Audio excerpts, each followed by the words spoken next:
गर्मियों का दिन था। सूरज चमक रहा था और हर तरफ गर्मी की शिद्दत थी। एक लोमड़ी बहुत थकी हुई थी, प्यासी और भूखी चलती जा रही थी। वो खाने और पीने की तलाश में थी। चलते चलते वो एक बाग के पास पहुंची। उसकी नजरें अचानक एक अंगूर की बेल पर पड़ी। अंगूर देखने में रसदार, गोल और चमकदार थे, बिल्कुल तैयार। लोमड़ी के मुंह में पानी आ गया।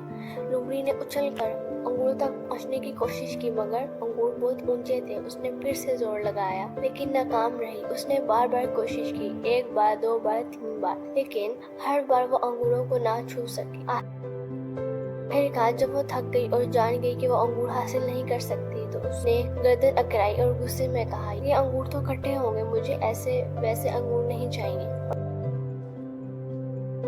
और फिर वो अकड़ती हुई वापस चली गई।